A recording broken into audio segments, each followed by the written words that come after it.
daw ako'y hindi tumagal dahil ako isang mahirap lang. Ito ang pinakatakaw at pinakakamot na bulak sa bilog ng lupa. Ano ka nga po yung resulta? Ano? Kaya tanggap ka. Ang tao to ay intindi kung ano ang tawag ng waiver. Hindi ako takot mahusgahan lang ng tao. Wala sa baho sa Panginoon sa mga Sa kadako sa kalibutan, makatultog yapon sila silang salag. I will show you something if you send the money. Nak, narinig mo ako? Wait lang, ma. Para kaming basura dito, may tinapon lang. Sapagkat ang araw na to ay inilaan na para sa'yo at habang buhay ay laging sumasayo. Wala, bota na si Mrs. ngayon eh. Bukas ka na lang.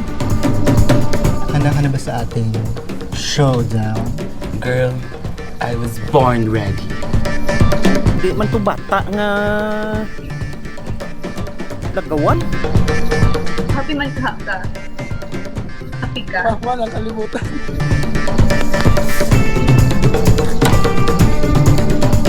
Ano kaya nangyari sa mga tao, no? Saan kaya sila nagpunta? Galit na galit at malaking dragon na may diwata na pinanggo. Kon, ayaw nagtubuhat na balik, okay? Mabdos ko. Sa? Pag sure, oy! Asa mo na nabi? Magpapatuloy ako. Pwede mo ba akong samahan?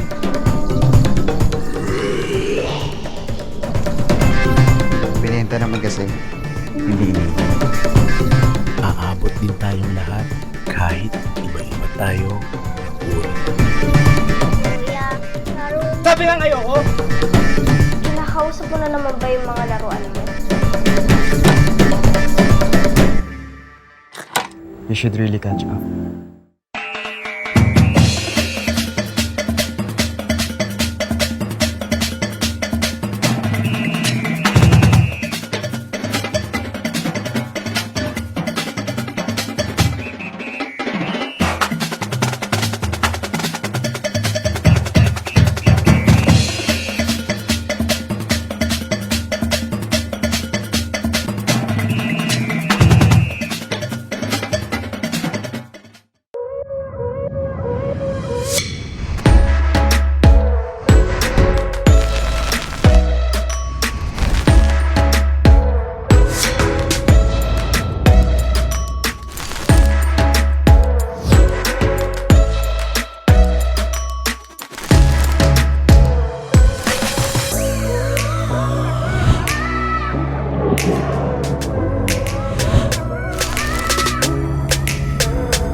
It's always been our goal to understand not just the needs of the industry in terms of development, in terms of programs, but to really address the structural changes that needs to be instituted.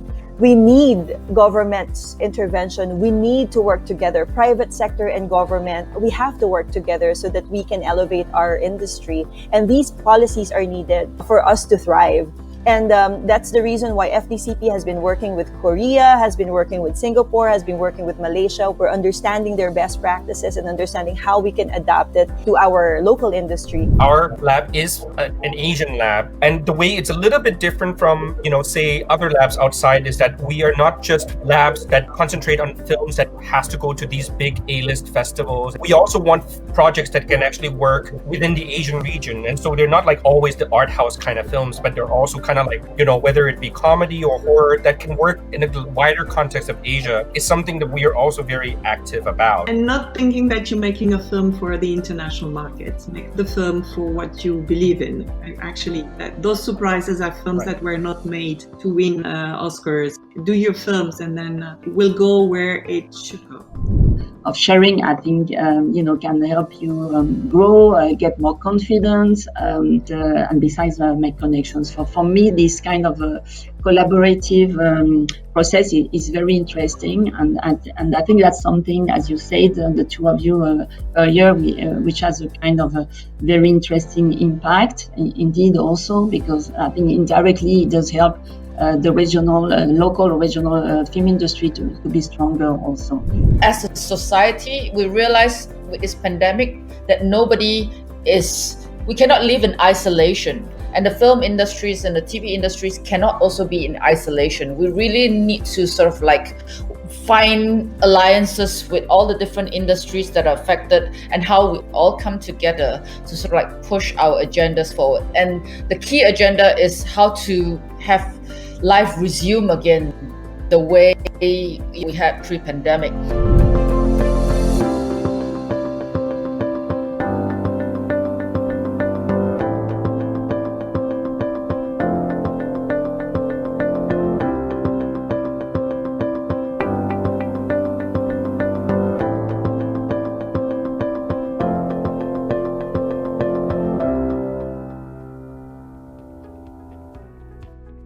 For more details on IFIC, please check our official social media accounts. Facebook page, www.facebook.com/IFICPHofficial.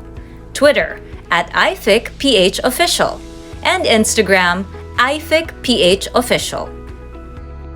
To register for IFIC public sessions and masterclasses, visit our website at fdcp.ph/IFIC. Check out the full lineup of public sessions and masterclasses for this year's Film Industry Conference. Visit our website at fdcp.ph/IFIC.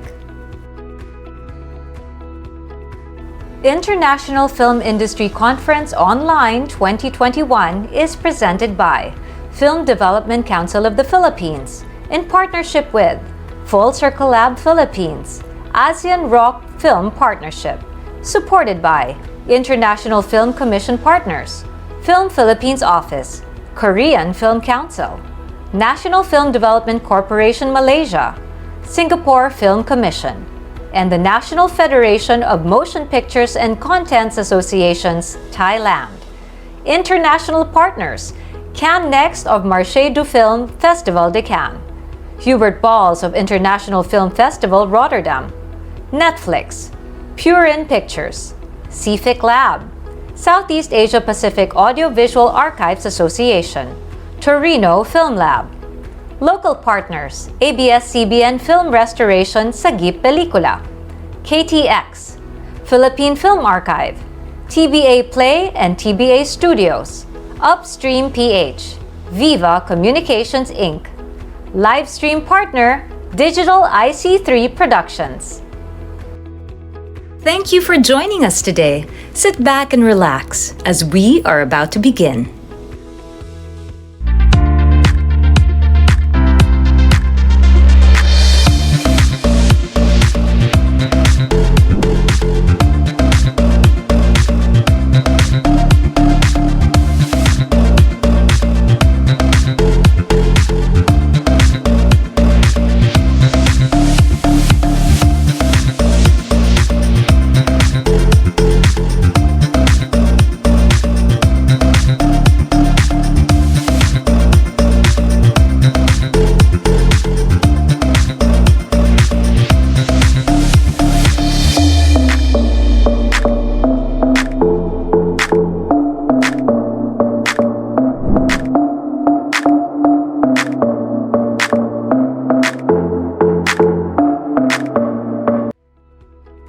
The International Film Industry Conference, or IFIC, first conducted by the Film Development Council of the Philippines, or FDCP, in 2017, aims to bring together international and local experts to share and discuss the latest trends, opportunities, platforms, and cooperation globally that producers and filmmakers can explore for the development, production, and distribution of their projects, with the intent of crossing beyond local borders. The IFIC strives to continue the synergy of the members of the industry by featuring experts and professionals this September 2021. This event will give a platform to further explore opportunities, challenges, and new norms in the film industry as we push and thrive to move forward in a global pandemic. Netflix is the world's top streaming provider of film and television with hundreds of million paid subscribers in more than 190 countries. This session with Netflix will delve into the opportunities of bringing your local content to the global market. Our moderator for this panel proves that she's not only a talented creative, but is likewise a hardworking and capable leader. Her experiences from being a writer to production manager, executive producer to client services head, to president group COO, and to her current position as president and chief executive officer, have equipped her with the requisite leadership and management skills needed to deal with people from across a broad spectrum of ranks and roles. She graduated with a degree in Communication Arts, major in Broadcasting, a cum laude from the University of the Philippines, Diliman. She is currently taking her graduate program at the Academy of Art University in San Francisco, majoring in Communication and Media Technologies. She is also part-time faculty of the Digital Filmmaking Department at De La Salle College of St. Benilde. She considers herself a producer at heart. As she leads the different teams in advertising and entertainment productions, she has also produced award-winning ads, films, and series. She is also the festival director for Cine Filipino, which has produced films such as With All My Hypothalamus, The Eternity Between Seconds, The Last Cha-Cha of Anita, among others. At present, she concurrently heads the Commercial Production Houses Group and is chairman of the Advertising Suppliers Association of the Philippines. Let's join the discussion about local content to the global market with Madonna Tarrayo. Hi, everyone. Good evening. It's like hearing my resume as the intro. Hope everybody's enjoying their master classes and public sessions during this IFIC 2021. I'm happy to be part of this discussion about how we bring Filipino stories globally through this streaming platform, the number one streaming platform, Netflix. And we are happy to have with us three women of power. Women of power. Again, I'll say that. I'm very proud to be in this company in the world of production. So let me introduce first Ms. Malobika Banerji. She is a director of content for Southeast Asia and currently oversees local language content acquisitions from Southeast Asia for Netflix. She has spent 15 years as a legal professional specializing in intellectual property and media before taking up her current role at Netflix. She began her career at a top Singapore law firm, Wong Partnership, and has since worked at Baker and McKinsey and as regional in-house counsel at media company A&E Networks Asia before joining Netflix. She has significant experience in the television and media industry in the Asia-Pacific region. Ladies and gentlemen, let's all welcome Ms. Malobika Banerji of Netflix. Thank you so much. Thank you for having me here. I'm really excited to be part of this discussion today and really feel privileged to be in the company of, so many women leaders who have done such great things in the world of media. Thank you. Nice to have you, Malobika, and nice to meet you. Next is we have a producer, E del Mundo. E, as she's known, who is actually in San Francisco right now, is a producer for Spring Films. I think everybody knows the Spring Films as a production company that has made high-grossing films such as Kita Kita and was also responsible for Cinemalaya's Kuya West, which won in the Fantasporto International Film Festival, exhibited in the Shanghai International Film Festival. She's also part of Sunshine Family, which is a remake of the Japanese 90s hit film shot entirely in Seoul, which has won the Korean Drama Award of 2020, and is currently exhibiting at the Smithsonian National Museum. She's also helped produce the Filipino tour Love DSS The Halt, and I think we were together in Cannes when this was shown, which had its world premiere at the Directors Fortnight in the 72nd Cannes Film Festival. That has also screened in different festivals across the globe. She recently premiered the first Netflix animated produced film from the Philippines, which is Avid Longoran's You Animal, an animated sexualized radio telenovela performed by overly dramatic animals. It's really a very interesting animated film, and became the first Filipino animated feature to compete at the Annecy. That's a very prestigious animation film festival. In 2020, E premiered another Netflix original film, which I told E I just rewatched last night, with Alessandra De Rossi's directorial debut, My Amanda. Hello, E, and welcome to our session tonight.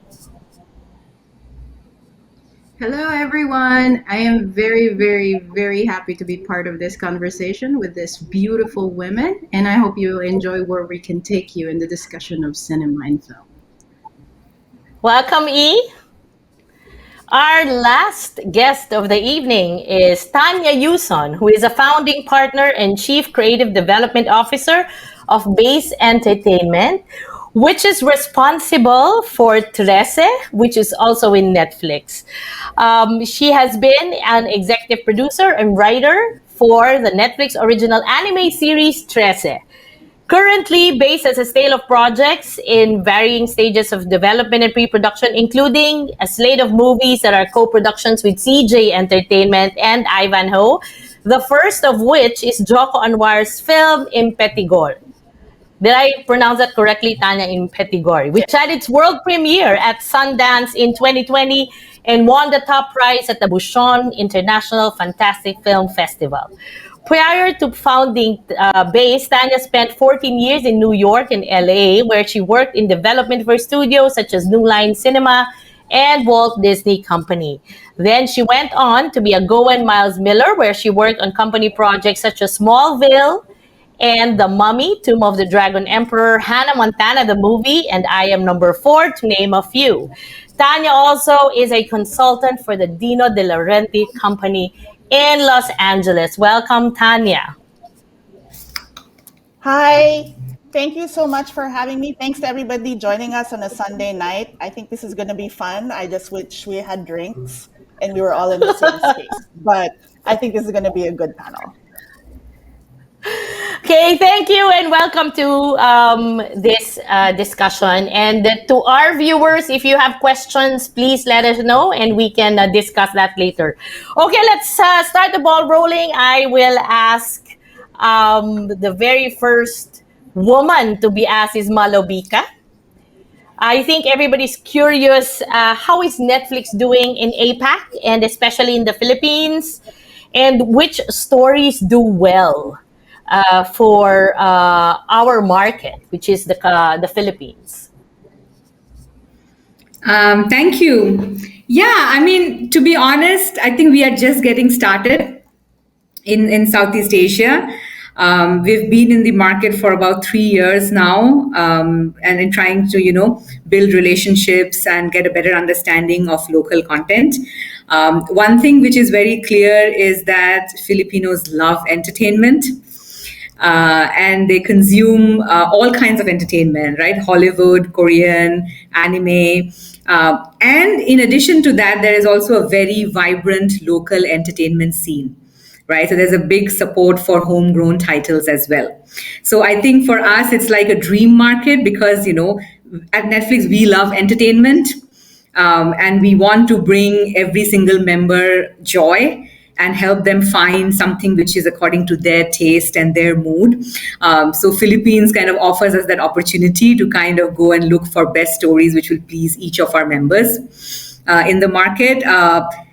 There is a big range of what we see, like, Filipinos love rom-coms, they like family stories, they also like a lot of Korean drama, and they like anime. So it's a big range. So it's exciting for us to be in that market. And I'm hoping that as our association with creators in the market deepens, we will be able to explore even more bigger range and genres of stories, and bring them not only for our members in the Philippines, but also find audience beyond borders. Okay, so you mentioned, just a follow-up, you mentioned that, yes, the Filipinos love to watch a whole slew of different genres and themes and entertaining films and series. But what kind of stories do you think from the Philippines really resonate with other markets? Of course, needless to say, it resonates in the Philippines, but what about the other markets in Southeast Asia or even in the other countries? What are these kinds of stories? So I think there is no one genre, to be very honest with you. I think what we have learned from our experience is that if a story is very authentic to the local market, the local culture, and has a very specific creative vision, it is more likely to find audiences beyond its border. And I can give you some examples from the region which we have seen. Girl from Nowhere in Thailand, which was a recent release, which did find audiences outside of Thailand as well. Similarly, if you look at, examples like Lupin from France, Who Killed Sarah from Mexico, like these have gone beyond their borders, but it's not one genre. Right, so we do see Kingdom was a big breakout hit for us from Korea. So it's like if people are looking for something very specific, very local, and if it's executed in a very good way, it has a chance of finding new audiences. So that's the good part, right? There's no one kind, because we get this question very frequently, like what can we make? And we're like, just make what's your vision. Right? If your vision is very specific and you have a good story to tell, it will find its audience. Okay, so to the filmmakers and the producers, you heard it from Netflix. Okay, now we move to Tanya. Of course, I'm familiar with Trese, Tanya, and we've been friends for so long in discussion with so many things. But I'd like you to tell us your journey for Trese, because the graphic novel has been around for 15 years, right? And you've been working on this project for 10 years before you got Netflix to produce it. And why Netflix? Why not the other streaming platforms? So please tell us about your story. Well, sorry, before Tanya goes, I want to say thank you, Tanya, for choosing us.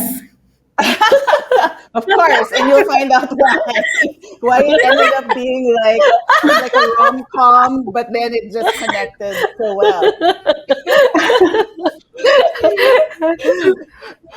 This is why we chose Netflix. People like Malobika. So I've been working in the US, and I'd been planning to come home to Manila. And, I was home, I think it was one Christmas, and was looking for material. And upon a recommendation from a friend, they said, you should check out Trese, which is like a graphic novel, published by a local publisher. And so I picked it up and I looked at it. And I knew, okay, this one is special because it has, it kind of has the structure of a noir for the first thing. But then the thing that was unique about it were the villains were supernatural creatures that were specifically Filipino, and then the setting and everything was very Filipino. But having worked, in the US and knowing kind of what could bridge, what would be accessible to not just the Filipino market, but also an international market, I felt like Trese was definitely a story that had that potential to do it. And for the Philippine market, it was fresh. It wasn't like anything that was out there also at the time. So I picked it up. I cold called Budget and Kajo, who were the creators. And they very kindly took my call and talked to them about, what we saw. And at that point, I started working with Shanti Harmain, who is my producing partner, and she's from Indonesia. So we talked to them. We laid out, it was going to be a long shot at that point, but at least we could, see where we would go. And they said, okay, we're in. And so that kind of kicked off the journey for us to kind of see, okay, what partnerships would work, what was viable at the time. And at the time we were pitching it as live action. Theatrical is probably going to give you the most bang for your buck in terms of budget and returns, but it wasn't viable for a project like Trese because, it's special effects, it's all of that.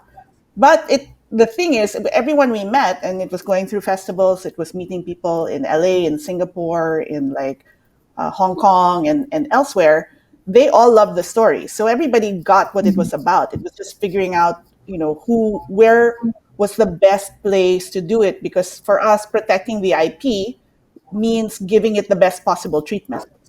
That's really what you want to do, the best quality storytelling for that IP. And, cut to after all of that in was it 2017, 2018? Just so happened Netflix was, with John Dardarian, they were looking for animated IP that was not in Japan. And we never really thought about animation as an option, but then it made so much sense. So, when we connected with Netflix, it just felt like, okay, the stars and planets are aligning, especially after 10 years of trying to figure out who to work with. And really that started the whole thing. And it's really been such a great process to work with Netflix, actually. And I'm not just saying that. It's really been such a great collaboration all throughout from the beginning. And even when we were about to launch, working with the marketing team at Netflix has been unlike any other that I've ever experienced. It was the show was arriving in style, and we put a lot of work into it, and they also put a lot of work into getting the word out and connecting with people and letting them know what it was about. So that's how that's how the journey started and has been. So we're really happy to be with Netflix. And Trese has done quite well, right? In 19 countries. Number 1 in the Philippines for several weeks, and then in the top 10 with other countries. So it's a good call, it's a good choice, and we're happy that finally Trese is out there for people to watch. So now we move to E. E is a producer of Spring Films, and you have landed deals in Netflix as well, right? The most recent is My Amanda, right? So how do you know that these stories will land in Netflix? I mean, Netflix will acquire your stories. How do you know that? And what the audience will like? I'm really curious because I think Kita Kita was in Netflix, right? And then Avid's animated feature, and now My Amanda. So thanks for the question, Madonna, and great story, Tanya, behind it. I love it. Spring Films is backed by, it was established by 3 people in the industry: Piolo Pascual, who is the Brad Pitt of the Philippines, Joyce Bernal, and Erickson Raimundo from Cornerstone. So these people are already quite in tune with what the masses, in a way, especially with Direct Joyce Bernal, what the taste, the panlasa, if I can speak Tagalog like Malobika, it's just the taste of the Filipinos. I think we're not trying to brag about it, but I think we understand the pulse somehow, because we just focus on the filmmakers and the films that they do, and then nothing else. And then that's where we just listen to what I think the current society is saying, and so we just listen to it and we just portray it in our films. So that's why it's mostly relatable. That's why anyone, even in my mother was crying at the end of My Amanda. So it's like anyone in the spectrum, and we respect all the audience. So I think either it's placed in Netflix or other, our cinema, our films alone speak for what we think is what is questioned by society now. Like that platonic relationship that you were saying, Madonna, right? Nobody really tackles that. But our company wants to tackle that. So let's tackle it. Animated animals. Let's talk about that. So our production company kind of goes there. We go to the extremes, if in a way. Yes, and then they're very successful. I Yeah. know that it has done well. It has done well in Netflix, and the twist in My Amanda is a twist. I never expected that to happen when I watched it. No spoilers here. Okay, so let me ask Malobika then. What is the process of Netflix in acquiring content from the Philippines? Because am I correct in saying that you do not fund productions, but you do acquire, right? And there are a few number of films that you put your brand in it as an original series, right? So how then, what is the process then of being able to show content in Netflix? Sure. I mean, as I mentioned in the beginning, right, we are very early in the market. So we have not really started any productions on the ground yet.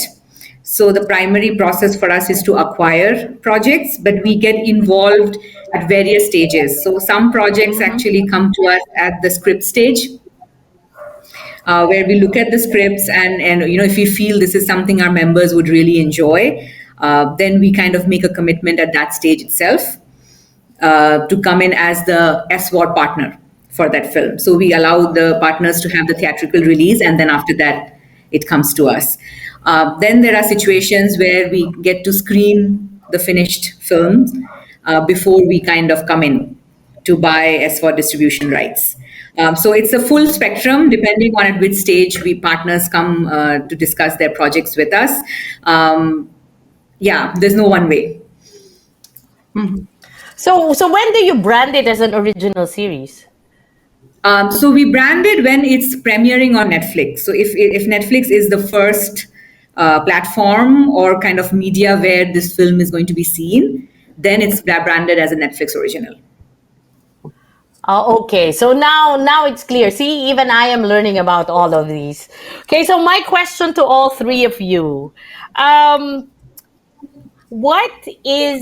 can we further champion Filipino stories? Maybe in the perspective of Malobika is what else can we actually put out there stories so that, the world knows about not only one aspect of our life or of our culture, of our people, a whole set of really storytellers. Maybe let's start with Tanya. If we're talking about volume, is it more the question in terms of more stories coming to the fore? I mean, we also kind of have to look at the reality of where we are in this pandemic and kind of where we are, where traditionally theatrical would have been like a place to see different kinds of stories, or maybe not so much free to air broadcast in that sense, but with the pandemic, we kind of had some limitations in terms of what's out there. So I think first of all is really figuring out like, okay, what story do the creators want to tell? How is the best possible way they can tell the story? And then what's available in the moment? And I'm talking like, creators at like the grassroots level. If you're in the industry, you're pitching depending on what's on the market, like who you can connect with in the market, what the platform is looking for, what's available. But it's for the creators that kind of say, like I have a story, I'm not sure how to start, is like, I think about those things first and think about the audience you're trying to connect with. What I love about Spring Films and the things you guys do is it's really accessible, but it also is very respectful of the audience in terms of how you present it. It's quality entertainment, it's quality storytelling, and it's different perspectives, but it never loses sight or never loses the respect for the audience that, okay, they are smart, they're thinking, they want entertainment, because at the end of the day, we're all, the creators themselves, we're also that audience. So with budget, sometimes when we talk about it in forums, like in his case, when they started out with Trese, it wasn't published right away. They did these things called ashcans, which are basically photocopied like comic books. Like the artist drew it, they photocopied it, they stapled it together, and then they just figured out how to sell it, right? And nowadays, that's probably going to be online or webtoons or, or self-published. So getting the story out there, building the traction for it, building the audience for it, connecting with an audience, that will all serve as, then bringing it to the attention like E or Malobika or myself or Madonna, who will, see like, hey, these people are following this story, we should check it out. So for those creators, that's what I would initially recommend. And then, of course, for practitioners in the industry, it's thinking about, about our audience and like, where are they now? What are they, what's in the zeitgeist? What are the stories that could be interesting? And maybe even connecting with our audience, but also audiences abroad or in the region. So, all of that we can take into consideration in terms of putting what Philippine stories forward. What about you, E? Yeah, I agree with Tanya, but what? Sorry, what? What? Sorry, Madonna, what'd you say? I get. Is it me? That's yeah. What other stories does Spring want to tell? Okay. We have actually a lot, and I think Netflix knows about all of it. But we have like our roster of projects. But again, we are that cup of tea that Tanya mentioned. We really just listen. We're observants, and if you know the people behind our little company, we really are more in tune in a quiet way, even though they're all quite famous in their own right. Even Alessandra as an artist, we all listen. So it's not, I think that's a thing with our company too. We work for the project together. And I think if more projects are like this from the Philippines, then we will really, catapult our genres or our content into what hopefully South Korea did, because then it will resonate universally, I think, in my opinion. And if we don't, and hopefully we get to launch multitudes of films someday or series someday from our country. But realistically, as Tanya was saying, we're talking about budget, we're talking about the pandemic, what is the, and that has been like the prison of the filmmakers in this last few years, So I don't know what the looks like different narratives from different regions of the country, not just Manila or Region 4. Yeah, agree. Or, yeah. Yeah, agree. Within the region. Malobika, so what else haven't you seen from the Philippines that you do want to be in Netflix? I think I've seen a lot of rom-coms and very family-friendly content, but I would also say that there are attempts to kind of break the mold and do something new. Like, for example, the Hayapka from Spring Films. That was something which has never been done in Southeast Asia. Right? For me, like, we are living in a very unique moment in time when the opportunities for local creators for the first time ever has kind of exploded. Right, with so many streaming platforms in the market, there is an opportunity to tell stories which have never been told, and explore formats and genres which have never traditionally, as Tanya mentioned, that due to budget constraints or due to programming preferences, people have not had the opportunities. Right now, with the world like embracing streaming and different people having different tastes. It's an opportunity for us to kind of tell those different stories. But one thing I would like to emphasize is that all stories can actually travel, but I think the key criteria for them is to be authentically local. And this has kind of proven time and again, because there are many times we get this question, how can we make a show international? Right? How can we make this film like something which will be loved across 20 countries? There is no recipe like that, right? I mean, if you look at anything which has become popular beyond its home country, it's always been very authentically local and made for that country, right? It's because of the craftsmanship, the storytelling, that kind of allows people, to talk about it. And then because of word of mouth, it kind of gets or reception outside. So that's something, it's very important, because sometimes people kind of get caught up in that I want to make an international film. No, I think we should just focus on making great local stories, and the power itself will kind of push them outside the borders. You think we will see more? Yeah. Okay. Do you think we will see more animation from the Philippines? Are we expecting more animated features from the Philippines? Because Trese is there. It's up to E and Tanya. It's up to E and Tanya. It's like the more is better. Like, we have seen the success from these attempts. Like, it's open to the creators. Like, what else they want to bring to the forefront. Okay, one of the things that I think the Philippines is also pushing for are documentaries.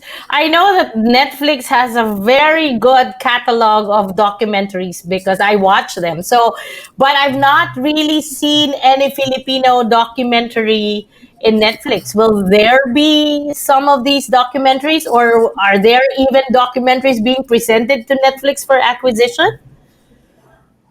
I would say the quantity is lesser compared to scripted. And I would say, like, to be honest, the reason for that also is we are quite focused on scripted films and series at the moment, because we feel that, audience responds to those better. But of course, if we get good opportunities with documentaries, we are open to acquiring them. Like, the good thing about Netflix is that we have audiences who have different tastes. So it's like, it's not just one category. So, there are people who love documentaries. So if there are interesting documentaries, we'll definitely be keen. Okay, so let me ask now, Tanya and E. I don't think you really answered this question. Why did you choose Netflix specifically for your content? What is it about Netflix? I mean that, because to be fair, there are a lot of streaming platforms in the Philippines, locally and regionally.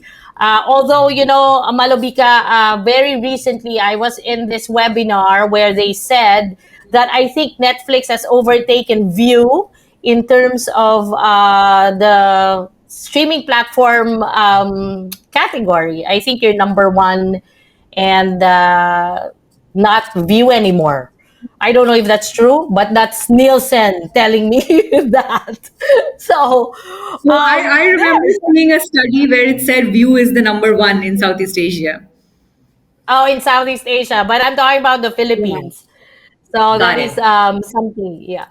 So Tanya and E, why Netflix? Tanya, what is first? Okay. I was like, I'm telling you first. No, it's fine. Well, with Netflix, they specifically for Trese. I mean, we also are talking to them for other projects, but they actually they're on the same page in terms of the vision we're trying to do for the project. And specifically for Trese, they saw the quality we were trying to achieve. They agreed with us on that. Creative choices, the directions we were going with. So it was really great, a great creative collaboration with Netflix. And at the same time, I mean, Netflix is Netflix. Like, we, as a consumer myself, as an audience member myself, like, that maybe is, my first go-to to figure out, okay, if it's on Netflix, great, because then I know there's some sort of curation that leads it to be there.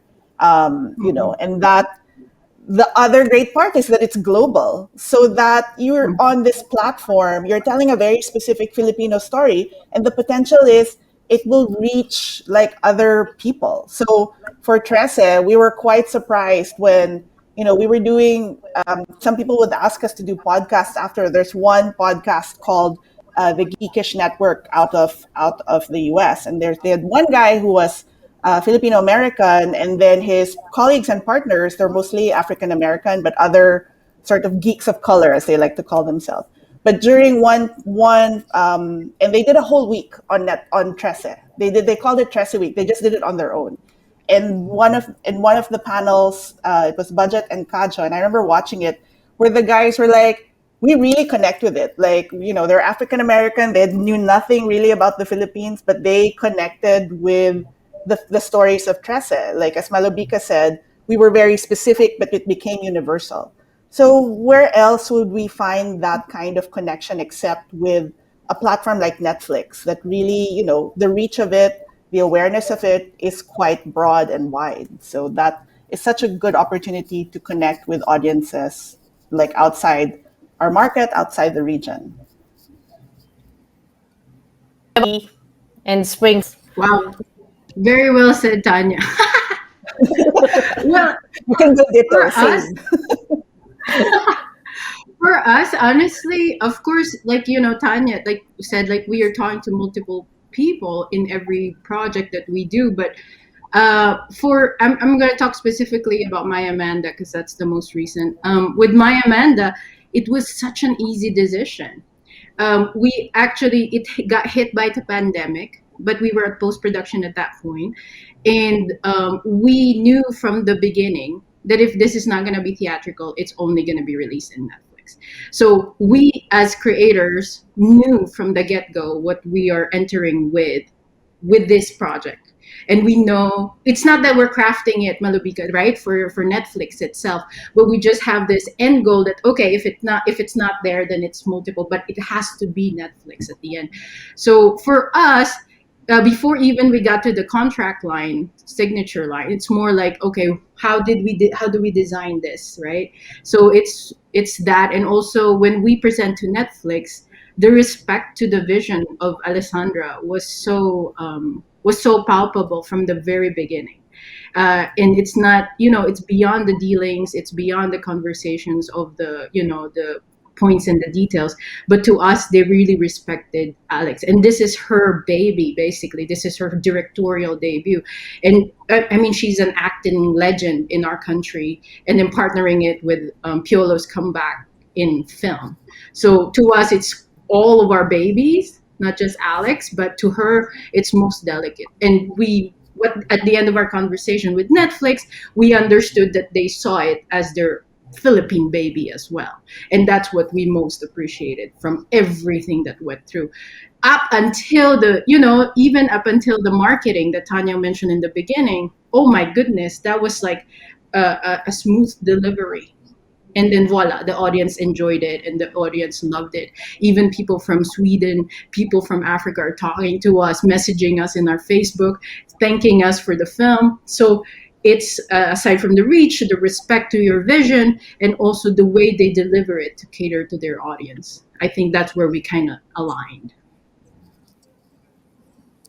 Okay, so Malobika, this is my question to you. As mentioned earlier, there are a lot of streaming platforms in the Philippines right now, or even in Southeast Asia, right? There's iWant, which is local. There's Viva Max. There's View, and there's a lot more. And I think, and WeTV, right? iFlix. And then I think eventually HBO Max is going to be in Philippines as well.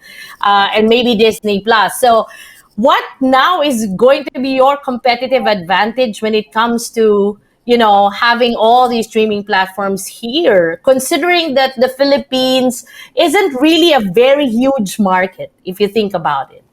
So what will be Netflix... how will Netflix stand out now, considering all these competitors? So I think if I say it's a good time for the industry, right? That makes me feel very good that there are so many platforms in the market. From a Netflix perspective, it's good for us as well because it helps remain sharp, work harder to please our members, work harder to please the creatives who choose to work with us.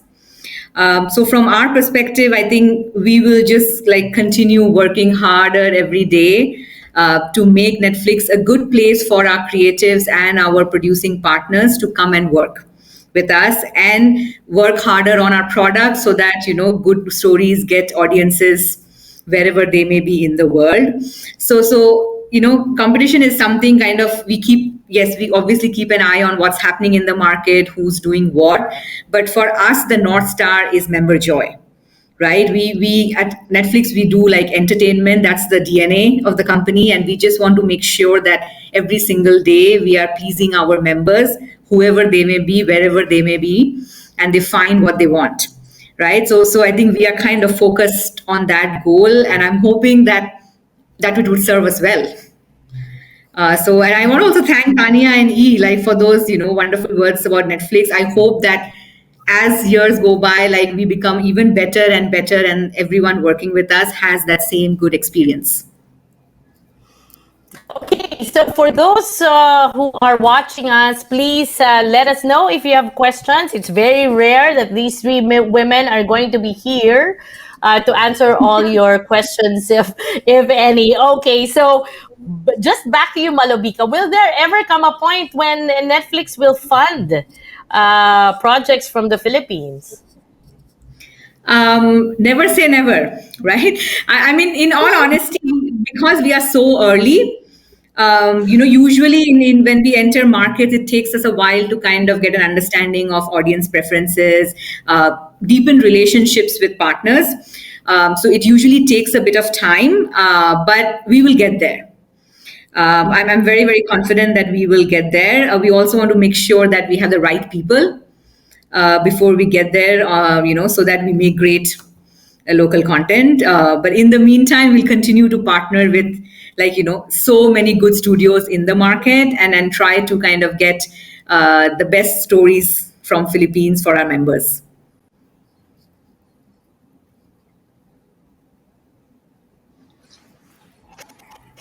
Madonna, can you see the chat? Do you see the chat box?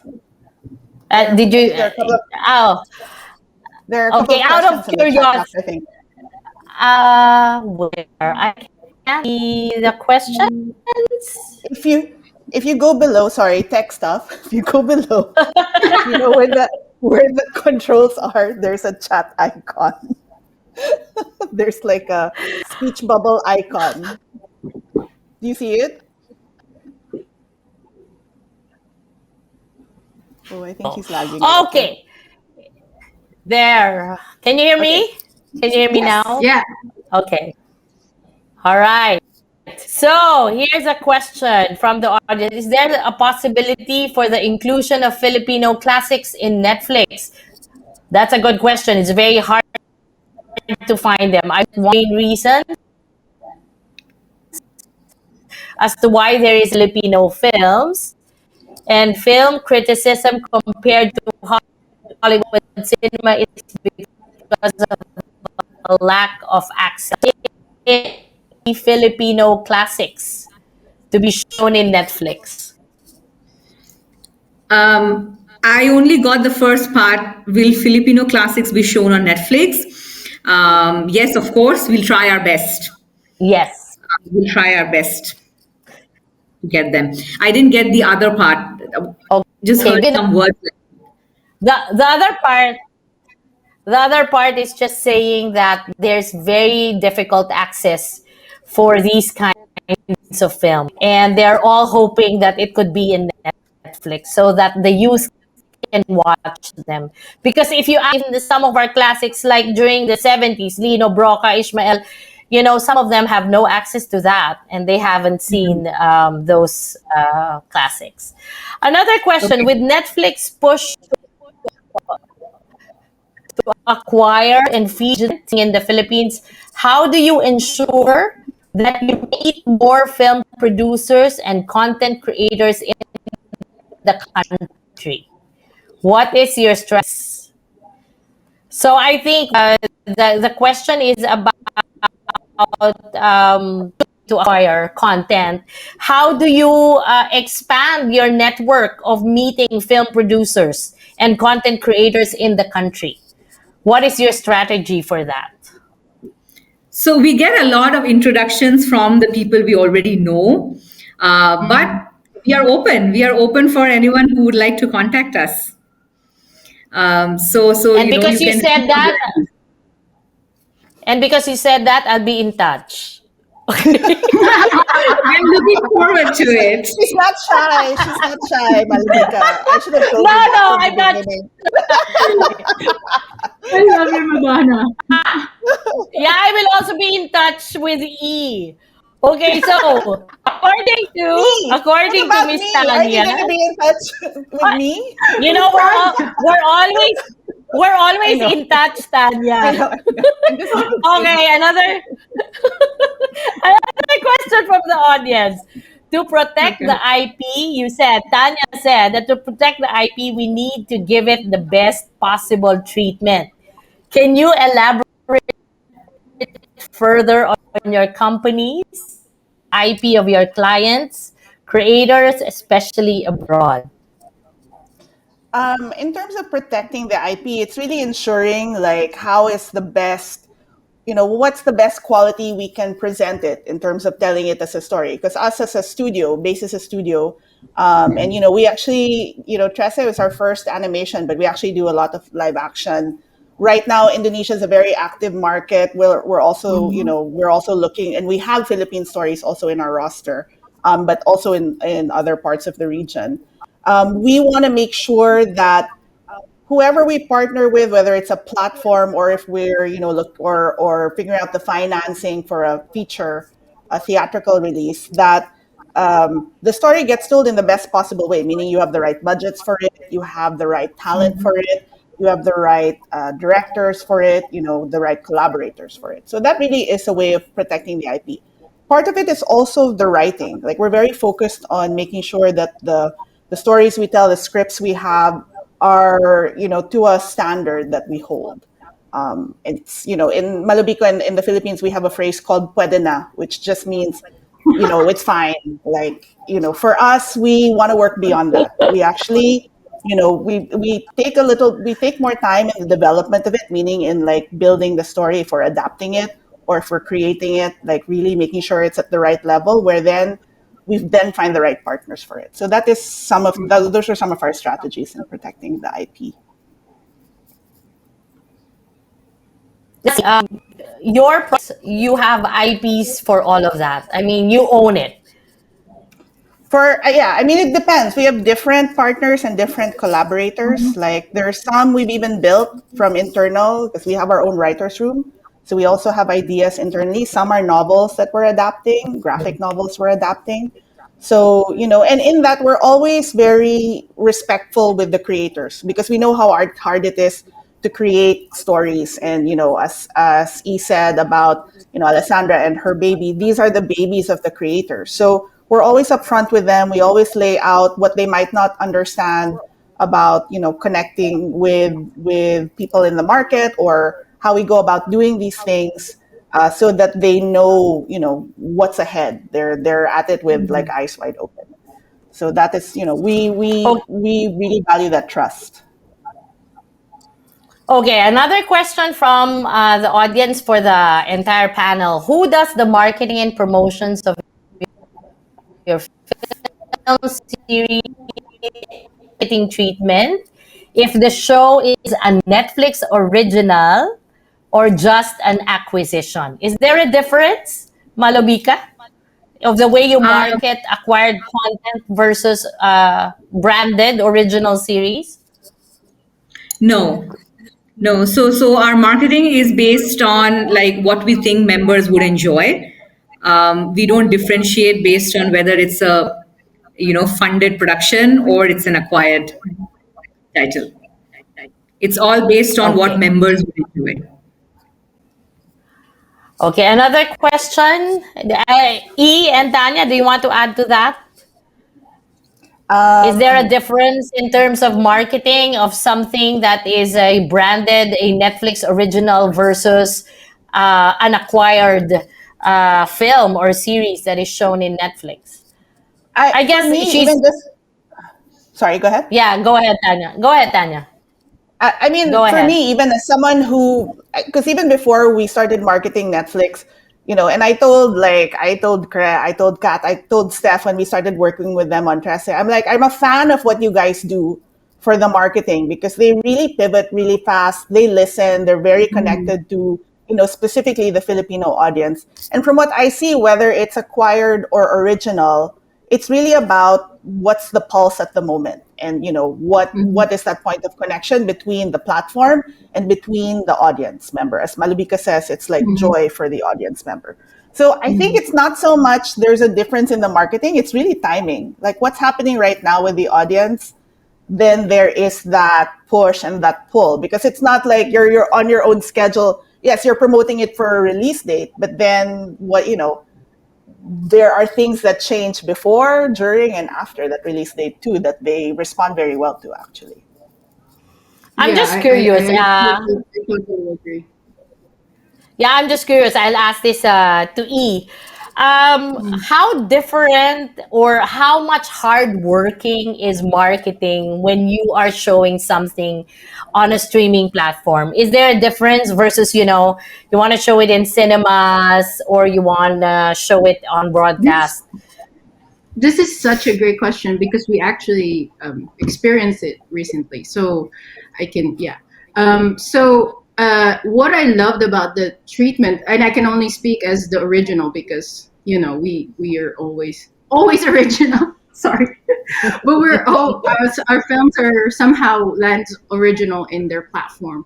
So the thing with their marketing is that here, and this is the truth of it, guys. Okay, and I don't know if Netflix agrees to this. No, I'm kidding. But their marketing team is an organism of its own.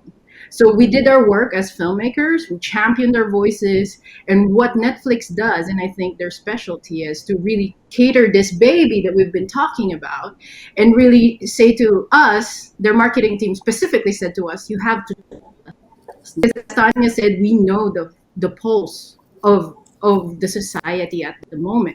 So give us the baby. We know what to do with it.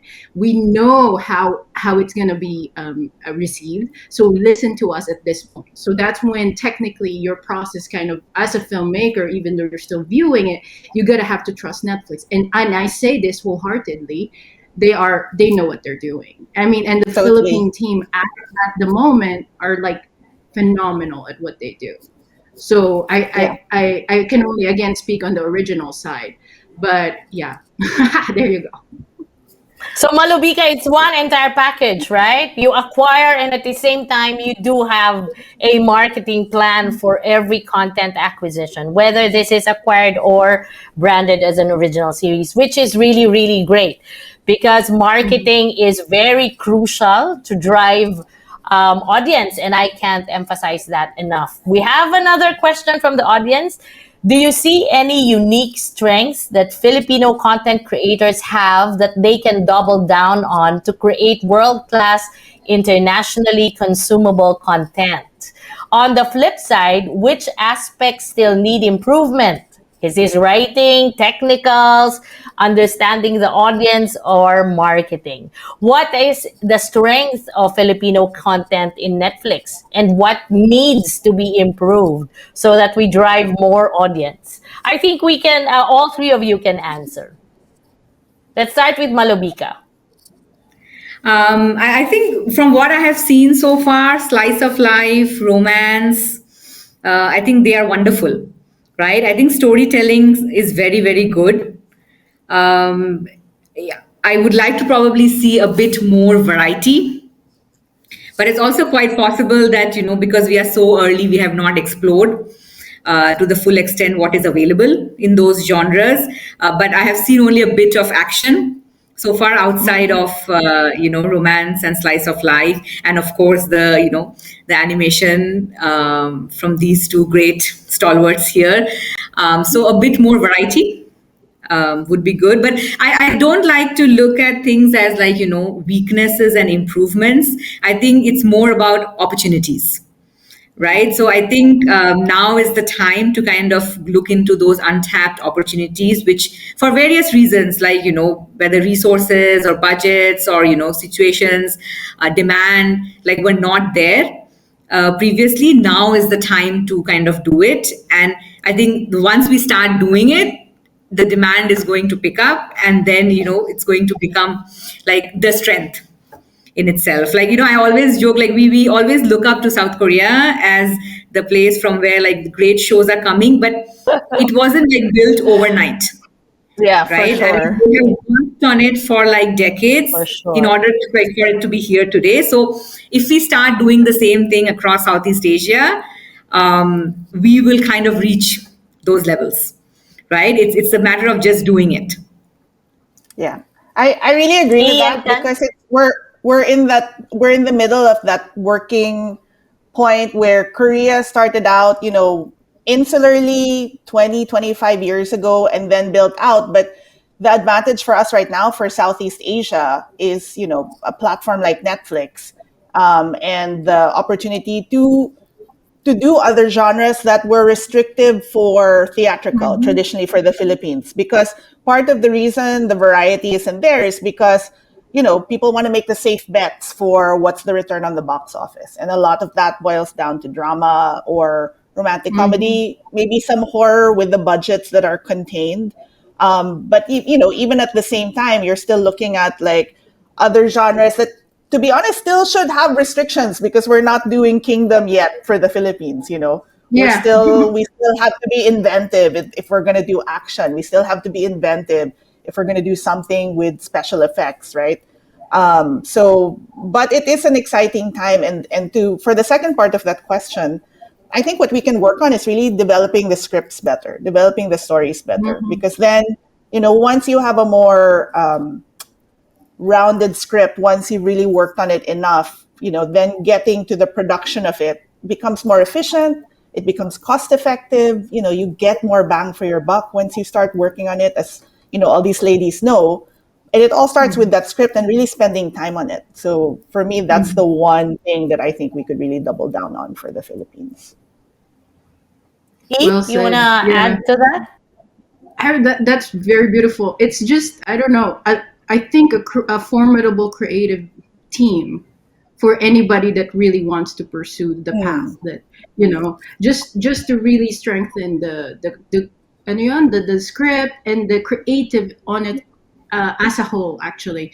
So that's what we need. We need to surround every project we do with great minds, I think. So and it goes both ways, Malobika, right? It also works from your end because you guys are the ones acquiring the project. So some of your people need to be more versed in a way as well, so that it kind of accepts this regional projects from, for example, in Bohol, like a filmmaker there from the Philippines, and so that it's palatable to your people that are reviewing all the films that are from that region, or something like that. I think it works both ways.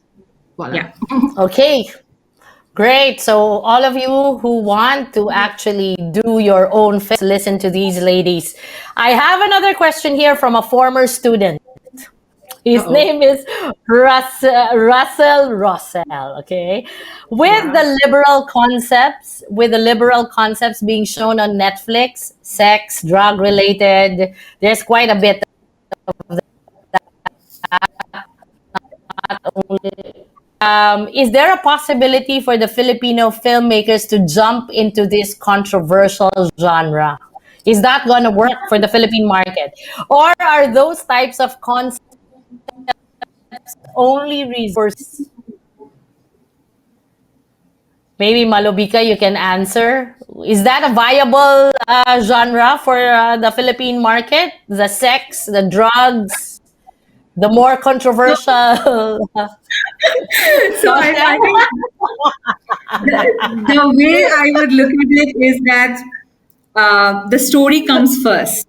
I was going to say, that's going to be that. So we don't make titles like just to have sex in it, right? Correct. Because that's called something else, guys. That's not necessarily what's on Netflix. I guess if it's a story that is well told and happens to have, these or about these, definitely they are viable stories. But yes, I think these ladies were very clear, story first, right? I mean, Netflix has Naked Director. I mean, that's like, from Japan. It's about the Japanese porn director. But then it's like it goes beyond the sex. It's really not about the sex. In fact, it's so tertiary. It's not even secondary. It's tertiary. So it's like story definitely first. If you're doing something where you're just going to for shock value, then you're not focused on the story. Yeah, it's the wrong platform. Angle.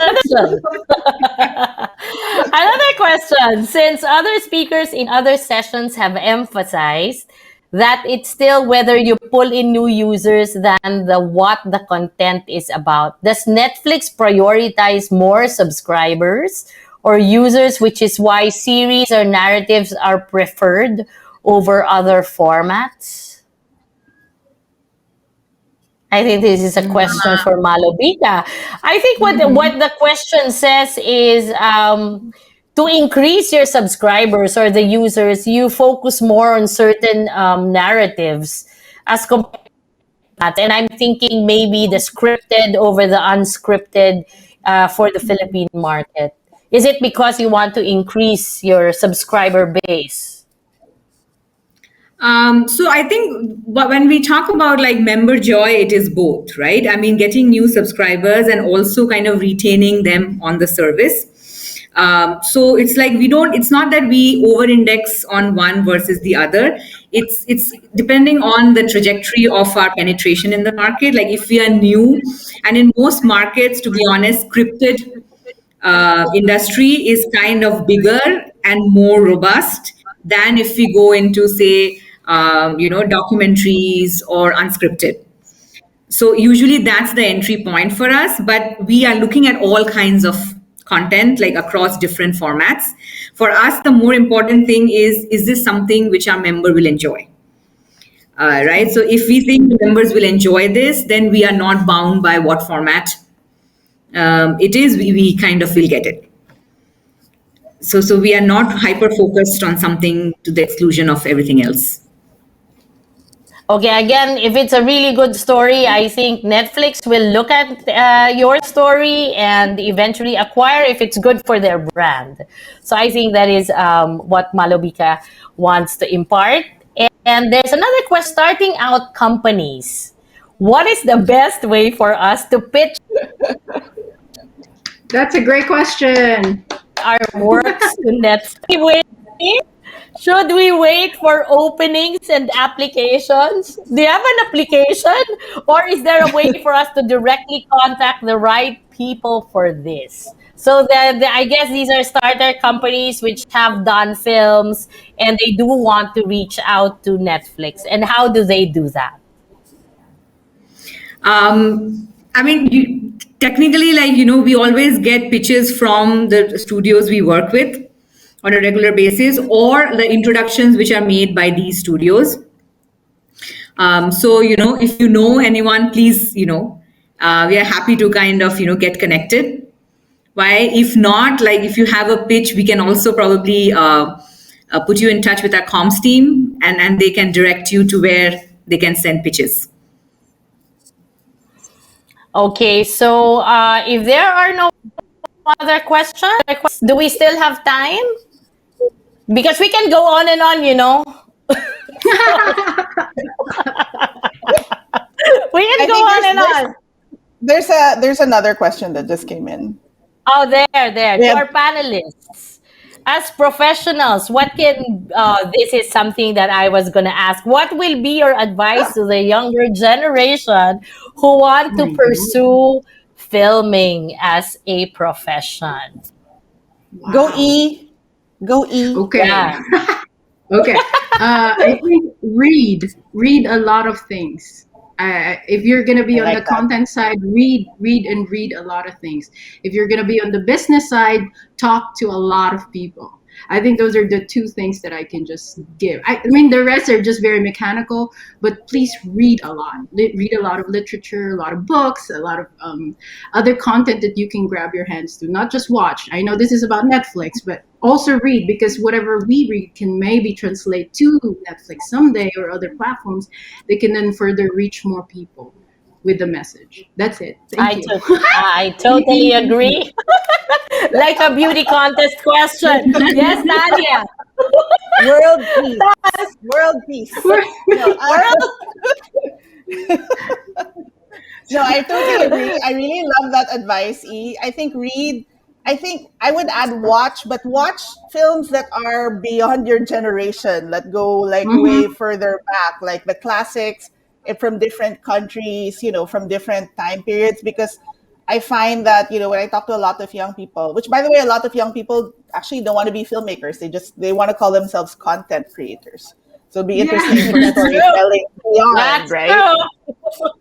So it's quite interesting. But in terms of at least learning this format, learning the history of this format, watching what's come before, it helps you in your visual language. It helps you, articulate the stories better if you know what's come before and you know what people have done. And at the same time, you kind of have to be aware. And I also say this is like that. If you're going to tell a story, decide, do you want to tell it in a vacuum? Because some people want to tell the story, or do you want to connect with an audience? Because that is a decision to be really made in terms of why you're telling your story, how you're telling your story. And if it's the latter, then you should study up, as E says. You should learn about what it takes to get there, if it's the marketplace, but also listen as they do, listen to what the audience is, where they are, because if you're going to connect with them, then you have to offer that respect. Agree. Those are very, very wise words. I hope whoever sent the question is listening. Really wise words. Like I always tell my students, read, watch, and observe, because that's how you really, get all your stories together out there. Okay, so we still have a few minutes. This is my question to everybody. What's next for you, ladies? Let's start with E. What are you working on? And is there something that you want to share with us? Yes. We just recently wrapped the reunion film After Kita Kita. It's like a technical sequel, but not really, because you know what happens to the story. But we just wrapped it in. The production was beautiful in Paris in time of pandemic, which is, we're very, very blessed. The next one would be hopefully this 5-actor from different continent project that we have going on. So we'll see what happens with it. And where that will take spring films. That's good to know, Tanya. Yeah. Well, we're working on some series that I can't talk about yet, but we're quite excited about it. Mostly for Indonesia right now, and there are a couple of films that we actually are finishing up in the can that Indonesia's theatrical has opened up. So we will possibly have that. Chance to go that route, right? And at the same time, we have some stories from the Philippines that we're working on as well. So we look forward to kind of setting those up and developing those more. And Malobika, what is next for Netflix in as far as the region is concerned? I am looking at more Filipino stories to come to Netflix, partnering with more creators from the market and helping support the vision of these creators and let the world see, the beautiful stories which can come from Philippines. Very well said. Thank you, ladies. Thank you for being with us. I think this was a very not only entertaining session, but very educational as well as to what Netflix can do for the Philippines and producers here who have actually worked with Netflix. I'm sure a lot of people, Malobika, will be searching you and hounding you and presenting to you. And I'm very sure E and Tanya, if they need producers and they want to pitch, I am very sure they will look for you too. So once again, thank you very much, Malobika Banerji, who is the Director of Content for Southeast Asia for Netflix, Del Mundo, who is a producer for Spring Films, and Tanya Yusun, who is the founding partner, Chief Creative Development Officer of Base Entertainment. Thank you very much, ladies, and good luck to all your projects. Thank you, Ms. Madonna. Thank you. Thank you, guys. Thank you, Malobika, E, and Tanya for a very insightful discussion today. Thank you to our moderator, Madonna, as well, for helping us understand this discussion better with our panelists. I'm certain that our audience learned a lot from this session, especially about the opportunities of bringing their projects or local content to the global market. We would also like to thank our participants for joining us here today. Please let us know your thoughts about our session by answering our IFIC survey form that is linked in our chat box. Thank you, keep safe everyone, and we hope to see you in our next sessions. Again, this is the International Film Industry Conference Online 2021. Thank you very much to our panelists and moderators for a very engaging discussion. Thank you to our dear audience as well for tuning in. We hope to see you in our next sessions. For more details on IFIC, please check our official social media accounts. Facebook page, www.facebook.com/IFICPHofficial. Twitter, @IFICPHofficial. And Instagram, IFICPHofficial. Check out the full lineup of public sessions and masterclasses for this year's Film Industry Conference. Visit our website at fdcp.ph/IFIC.